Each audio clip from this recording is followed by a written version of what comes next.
അവധാനത എന്ന് പറയുന്നത് ഒരു വിഷയം. നാട്ടിലൊരു പ്രശ്നം ഉണ്ടായി. ആ പ്രശ്നം ഉണ്ടാകുമ്പോ ചാടി അങ്ങോട്ട് ഇറങ്ങാൻ, അതെന്താ ഏതാ ആരാ ഉണ്ടാക്കിയത് ഇതൊന്നും അറിയേണ്ട കാര്യമില്ല. ആലോചനയില്ലാതെ അവധാനതയില്ലാതെ ഏതെങ്കിലും ഒരു വിഷയത്തിൽ എടുത്തു ചാടിയാൽ, ചിന്തിക്കാതിരുന്നാൽ പറയുന്ന വാക്കുപോലും സൂക്ഷിക്കണം. ഒരു മഹാൻ പറഞ്ഞത്, ബുദ്ധിമാന്റെ നാവ് അവന്റെ ഹൃദയത്തിന്റെ പിന്നിലാണ്. ബുദ്ധിമാന്റെ നാവ് അവന്റെ ഹൃദയത്തിന്റെ പിന്നിലാണുള്ളത് എന്ന് പറഞ്ഞാൽ ആദ്യം ചിന്തിക്കും, ഞാനിത് പറയുന്നത് കൊണ്ട് എന്തെങ്കിലും പ്രശ്നം ഉണ്ടാവുമോ, ഞാനിത് പറയുന്നത് കൊണ്ട് സമൂഹത്തിൽ എന്തെങ്കിലും കോളിളക്കം സൃഷ്ടിക്കപ്പെടുവോ എന്നാ വേണ്ട. ആലോചനയ്ക്ക് ശേഷമാണ് ഒരു നല്ല ബുദ്ധിമാനായ ഒരു മനുഷ്യൻ എന്തെങ്കിലും ഒന്ന് പറയുക. എന്നാ വിഡ്ഢികളോ വിഡ്ഢികളുടെ ഹൃദയം തന്നെ അവന്റെ നാവിന്റെ തുമ്പിലാവുള്ളത്. വിഡ്ഢികളുടെ ഹൃദയം തന്നെ നാവിന്റെ തുമ്പിലാണ്.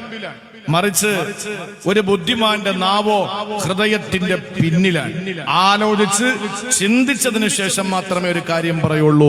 അതുകൊണ്ട് തന്നെ പിന്നീട് പൊരുത്തപ്പെടിക്കേണ്ട ആവശ്യമില്ല, പശ്ചാത്തപിക്കേണ്ട ആവശ്യമില്ല, കാലു പിടിക്കേണ്ട ആവശ്യമില്ല, മാപ്പാക്കണമെന്ന് ഒരാളോടും പറയേണ്ടി വരില്ല. കാരണം അവൻ ബുദ്ധിമാനാണ്. 1000 വട്ടം ചിന്തിച്ചതിന് ശേഷമാണ് പറഞ്ഞത്. കാരണം അവന്റെ നാവിരിക്കുന്നത് ഹൃദയത്തിന്റെ ഭിത്തിക്ക് പുറകിലാണ്.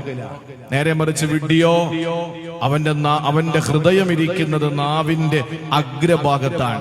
അവൻ ഒന്നങ്ങോട്ട് പറയും, പിന്നെ ആലോചിക്കും, അല്ലാ വേണ്ടായിരുന്നല്ലോ എന്ന്, ഞാനത് പറഞ്ഞത് അബദ്ധമായല്ലോ എന്ന് പിന്നെ ചിന്തിക്കും. ഇത് അവധാനതയുടെ കുറവാണ്. ഒരു വിശ്വാസിക്ക് അത് ഉണ്ടാകാൻ പാടില്ല.